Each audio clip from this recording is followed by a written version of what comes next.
I believe, I'm just so dumb, I believe that if Moses was walking up on a mountain and a bush lit up on fire and the bush started speaking to him, God speaking through that bush, an audible noise, and told Moses some stuff. I'm just stupid enough, I believe that. How many of y'all believe that? Huh? I believe it. So as we say that, buckle your seat belts, because God's got some interesting things to say to us this morning from the book of Romans. And go ahead and put that next slide up, it'll be fine. Look at verse 18. For the wrath of God is revealed from heaven against all ungodliness and unrighteousness of men who suppress the truth and righteousness. Because what may be known of God is manifest in them, for God has showed it to them. For since the creation of the world, His invisible attributes are clearly seen, being understood by the things that are made, even His eternal power and Godhead, so that they are without excuse. Because although they knew God, they did not glorify Him as God, nor were they thankful, but became futile in their thoughts, and their foolish hearts were darkened. Professing themselves to be wise, they became fools, and changed the glory of the incorruptible God into a image like corruptible man and birds and four-footed animals and creeping things. And the next word is the only word I want you to talk about this morning, is therefore. Okay? We'll stop right there. Next week we'll pick up with the second word, therefore God. I want to go through this little section here and point out a few things to you, make some points, and hopefully we'll learn a little bit more about the book of Romans. Go ahead to the next slide, please. The first couple of verses here. For the wrath of God is revealed from heaven against all ungodliness and unrighteousness of men who suppress the truth and unrighteousness, because what may be known of God is manifest in them, for God has shown it to them. Let's look at that. Let's break that down a little bit. For the wrath of God. Now, when I say wrath, to you as Western culture, we have a picture, don't we, in our mind? If I say that guy was wrathful, we envision this display, if you will, of anger that is a lot of times irrational. The guy that gets the gun and goes to the post office and shoots everybody. He's just filled with wrath. Just a few weeks ago, Gabby Giffords, their name. This guy was just, this wrath. He just goes out and shoots people for no apparent reason. So when you read that scripture, for the wrath of God, in American culture, we want to dismiss that word wrath, because we don't understand how a loving God can have wrath. How is that possible? Well, we see it because the word there is orge, or orge, which means anger based upon the character of the individual. How can God be filled with wrath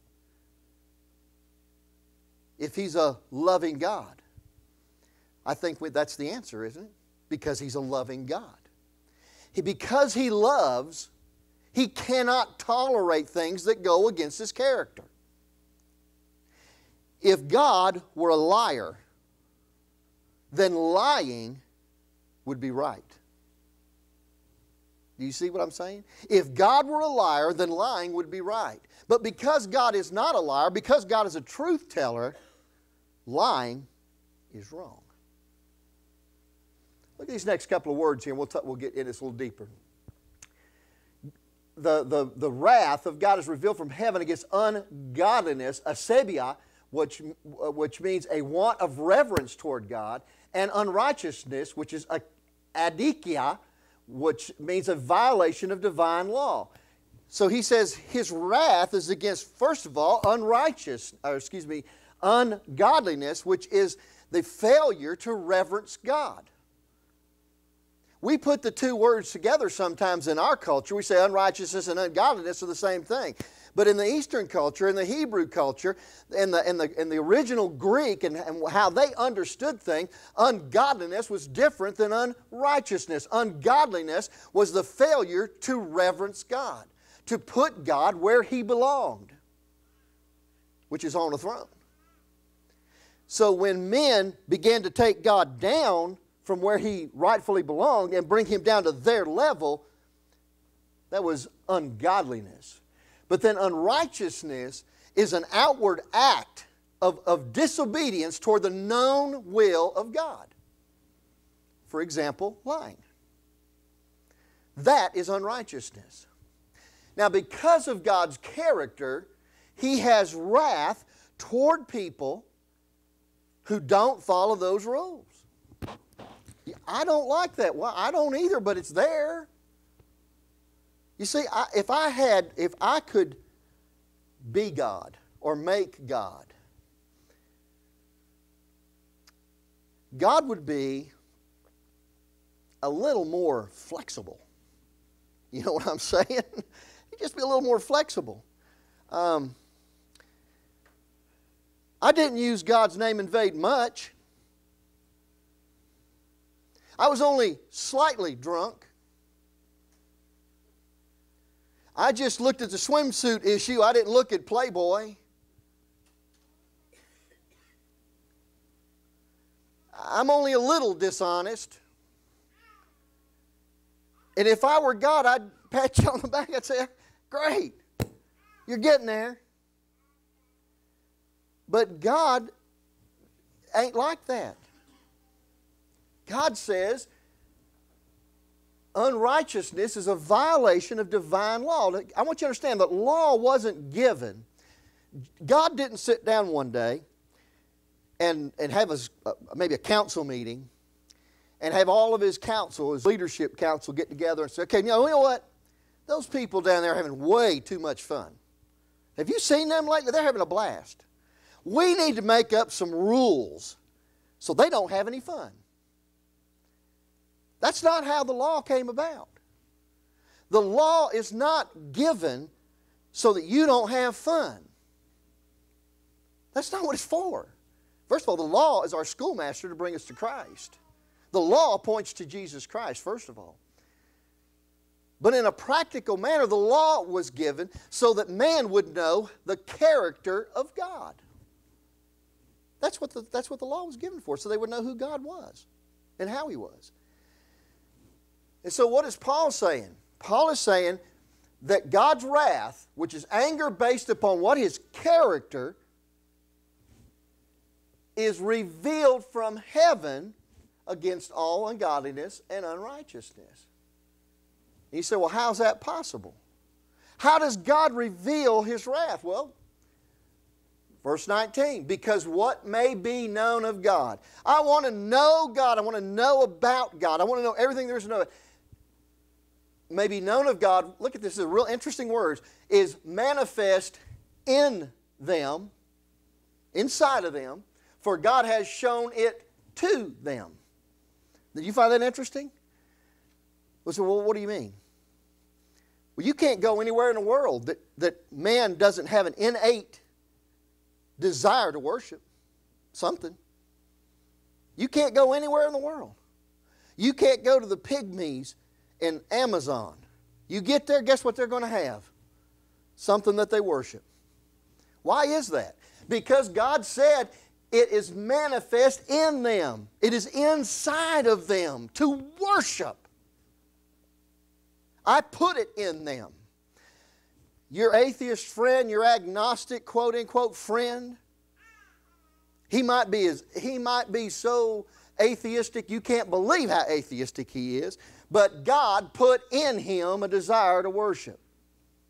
Well, he doesn't have one. Yeah, it's there because He said it's in there. And then the second thing, because God has shown it to them. How does He do that? Go to the next verse. Next slide. Thank you. For since the creation of the world, His attributes, that God is love, God is omniscient, God is omnipresent, His attributes are clearly seen, being understood by the things that are made, even His eternal power and Godhead, so that they are without excuse. I want you to go back to your atheistic friend. I want you to go back to your pygmy friend, if you have a pygmy friend. If you don't have a pygmy friend, perhaps you could, never mind. They are without excuse. Why? Your atheist friend may be very well-intentioned, but he has no excuse when it comes to God. Why? Because since the creation of the world, God's attributes are clearly seen by the things He made. Really? Really? Yeah. Back in the olden days, real long time ago, this is my Don Hood version of events. God said, you know what, it's dark down there, let's make light. And He made light, and He separated from the light from the darkness.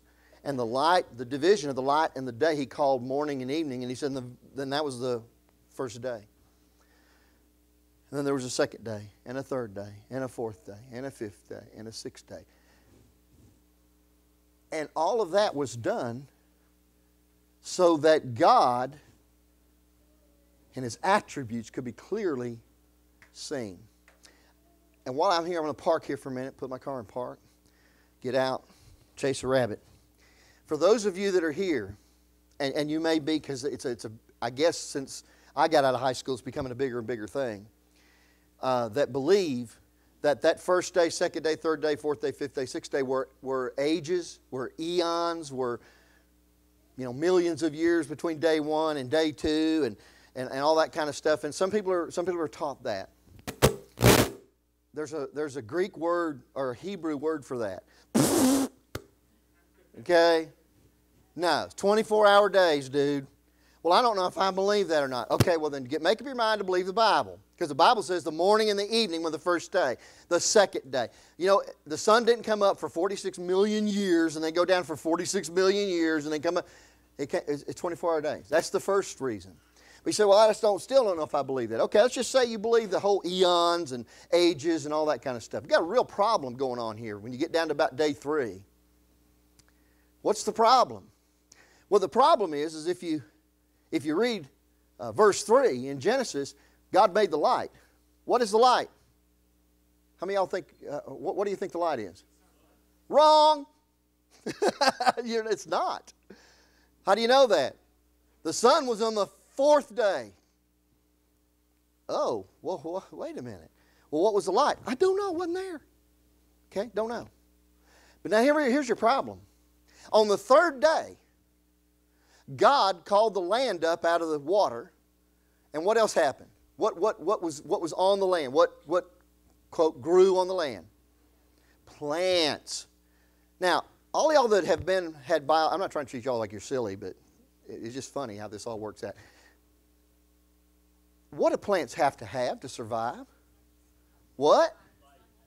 No, what do they have to have? Specific. They had water already, but what do they have to have now? Sunlight. Okay, if we're going to believe that there's millions and billions of years, how do those plants grow? Between this 3rd million years and the 4th million years, how'd they grow? Dang. Well, there wasn't no sunlight. Not until what? Boy, wasn't God smart? Isn't that really, because everything is just sequential. So if you believe in ages, you got a real problem between day 3 and day 4, real problem. Plants can't grow without the sun. They could survive the night, can't they? But they can't survive a million years. They can survive a night. Probably couldn't survive a week without the sun, do you think? There ain't no 1,000 years there. I said all that to say this. I get back in my car, take it out of park, because I parked there to chase that rabbit. Because of those little things, His attributes are clearly seen, being understood by the things that were made. What was made? Name some things. What were made? Huh? Animals. Huh? Adam and Eve, people, dirt, water, stars, everything was made. Everything was made. And everything that was made cries out, there is a God. Isn't that interesting? Go to the next slide.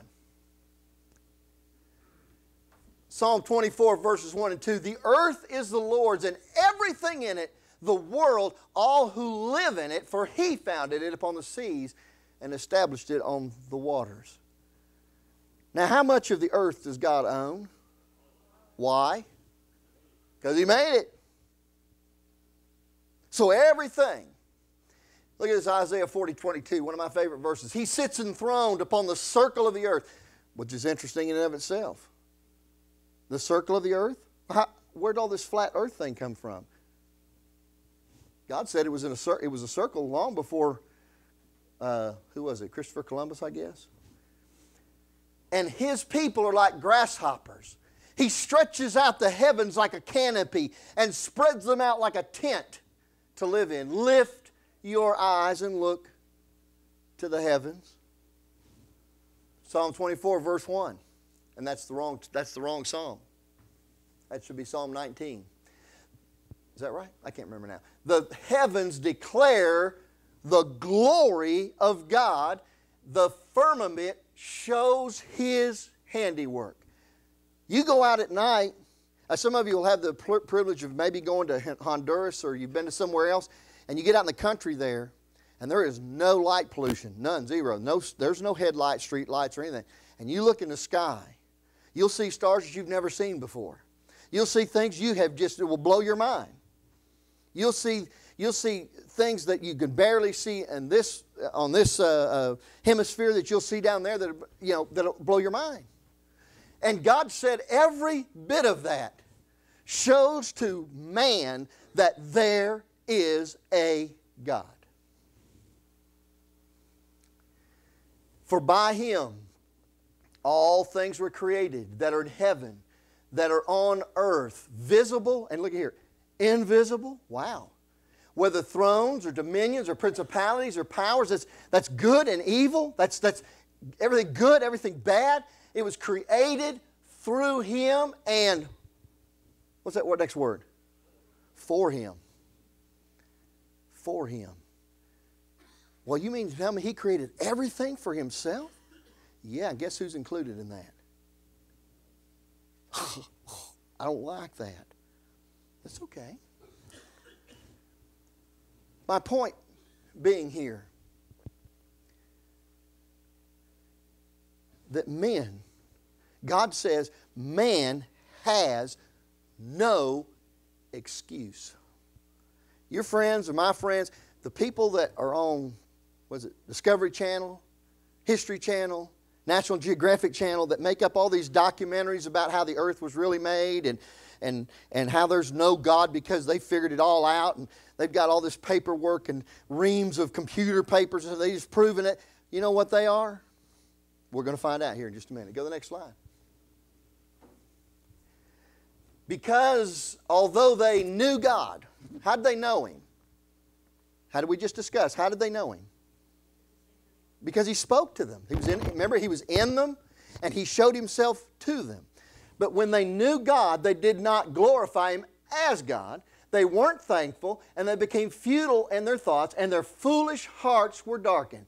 Professing themselves to be wise, they became fools. That word fools there. Break your heart here. Now, you'll find this kind of humorous, actually. That word fools there, what does it mean? What's the Greek word there?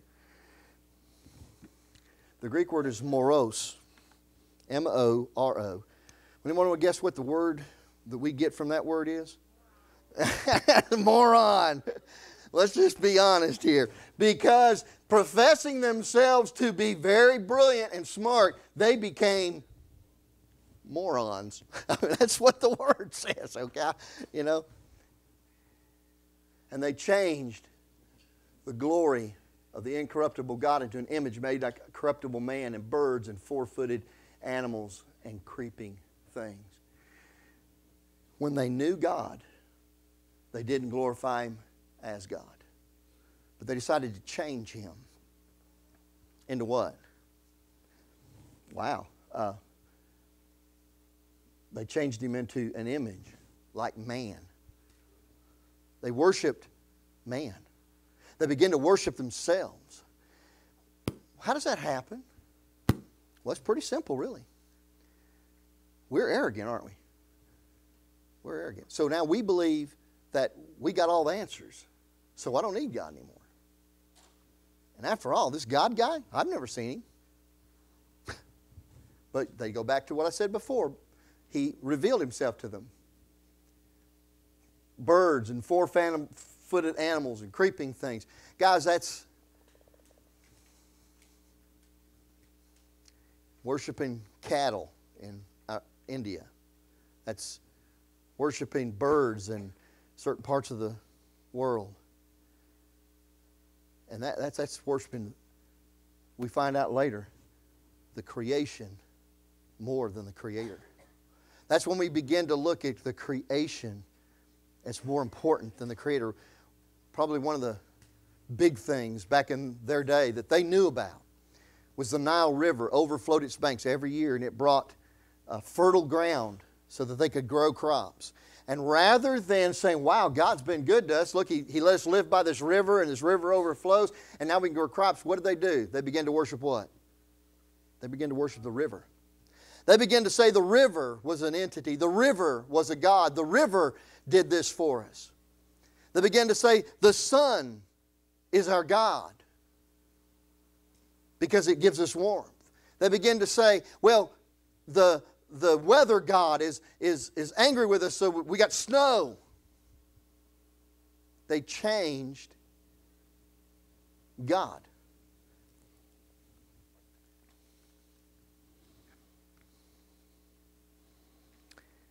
They exchanged the glory of God for the shame of man. They exchanged the incorruptible God for a corruptible idol. And they changed the truth of God for the lie of man.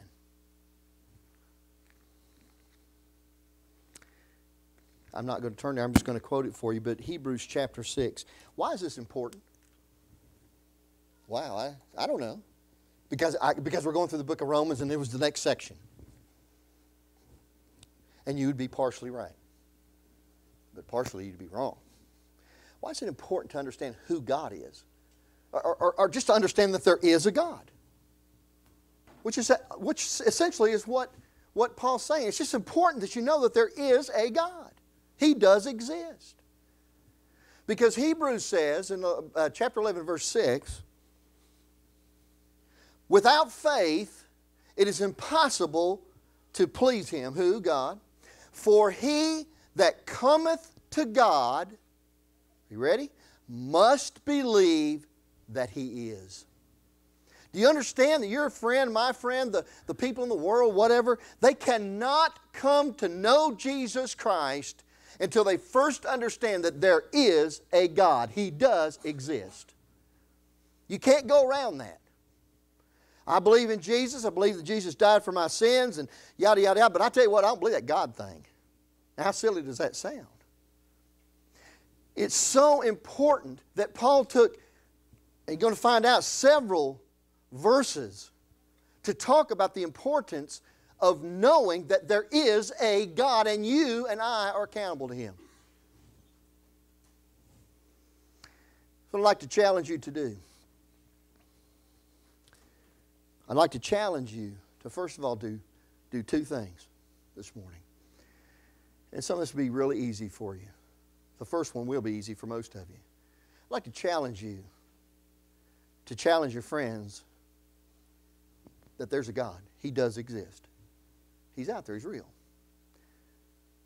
Here's the second thing. It might be a little harder even for some of you because we are so arrogant. I'd like you to challenge yourself that God may not be who you think He is or what you think He is. What are you saying? I'm just saying, all of us got a tendency to put God in a box. Got him all figured out. Maybe we don't. Good book for you to read. Excellent book. The Jesus I Never Knew by Philip Yancey. If you've not read it, great book.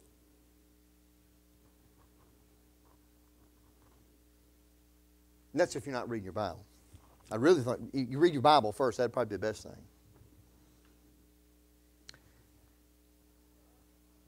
And as we go through these next few weeks, we're going to talk a lot about sin. S-I-N. How many of y'all hear that word very much anymore? I don't hear it very much anymore. It's sad, but we don't. You hear it some, but sin. We're going to talk about sin, the way that sin separates us from God.